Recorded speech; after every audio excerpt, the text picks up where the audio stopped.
Hi everyone, my name is Sanjeev.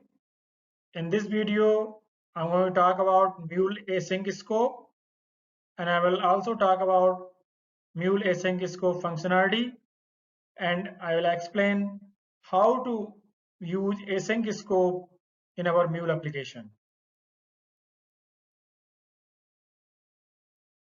If we have a requirement that have a task that is very time consuming, then that task we can execute simultaneously to the main flow and we can wrap that block of processor, the complete task inside a async scope.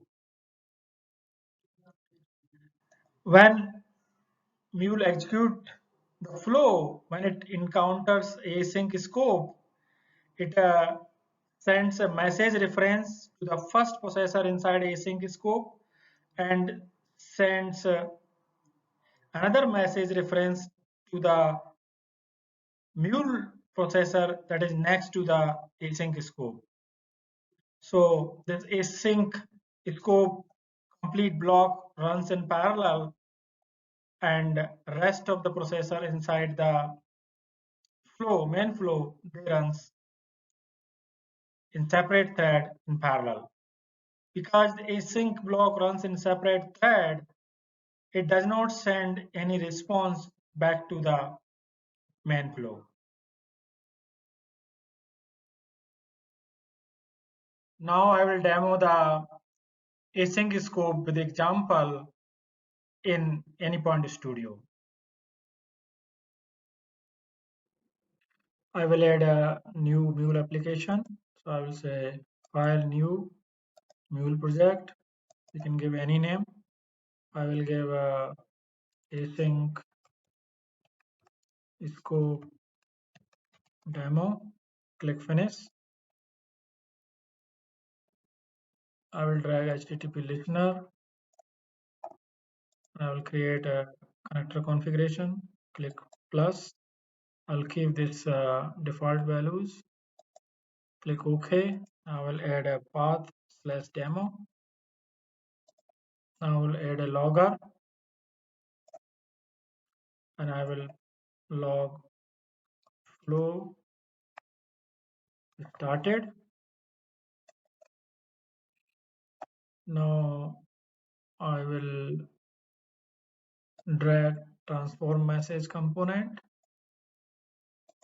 and I will change this format to JSON and I will update the payload, put the new element message main flow completed. Now I'll add a logger, so this will print the payload. So I will say log payload. Now I will add async scope just after first logger and I will add a logger inside async scope and I will just log async scope started. Now I will build a payload, so I will drag transform message inside async scope, change the output format to application JSON, and I will just put element message value as a async scope completed. Now I want to simulate this as a long running task. So I will import runtime package.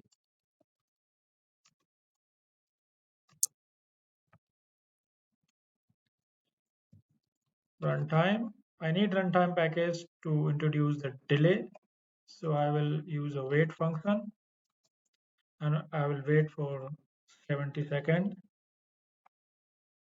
Now this is simulating as a long running task because this payload will take around 70 seconds to complete. Now I will add a logger component at the end and I will print this payload. Okay, there's some issue. Let me check what is issue there. Import star from. Okay, should be from. Now it is fine. I will say Control S to save. So let me deploy it. So I will run the project. While it is deploying, let me recap. So I introduced a HTTP listener here. Then I added a logger that just print flow started. And then we added a async scope. Inside async scope, there are three processors. So first processor is logger. It just says async scope started. It will log this message. Then I'm building a message that says the async scope completed and I introduce a wait for 60 a second.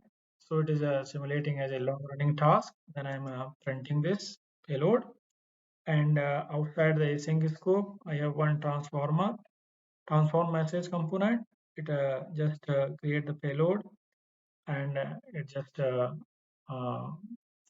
add one element saying message main flow completed and this will be logged here. So what will happen at the runtime? Control will come here and it encounters the async scope component. So it will send one message reference to this inside async scope processors and it will in the same time it will send another message reference to the next processor that comes after async scope. So it will send here. So both these main flow and the async scope block will run in parallel. So what will happen when we will hit this resource, it will come here, it will then come here, and at the same time it will come here also in the parallel thread. So it will build the payload right away and print the payload right away. So we will see this payload right away. So whatever is here, we will see right away very soon. And another thread will work on these processors that will print this message right away, but there is we introduce the delay. So we can see that this message payload will take some time and it will be printed logged after some delay in by separate thread. So let's go to console. The application has been deployed. Let me clean the console and I will go to the browser. I will invoke the resource. So here I have a demo resource. I will click enter. So this is coming from main flow. So this we got the response already. There's no delay in this. So let's go to console. So here we can see that flow started. So this logged right away, and then it entered the control inside async scope and it's printed async scope, but it didn't printed this guy because we introduced a delay there. But same time another thread came here and control came here and start working on here in separate thread. So we got this message got printed because we build here this payload main flow completed and got printed here. So main flow is already completed. We are right now waiting for async scope to complete. So you see there is a we're still waiting this message to be completed, to be printed and logged here by this logger statement. So we are waiting here. So main flow is already completed and long running task is going on. So it's just printed right now. So you can see that this message is being printed from this payload. So we can see this saying message async scope completed. And let's observe the thread. So this main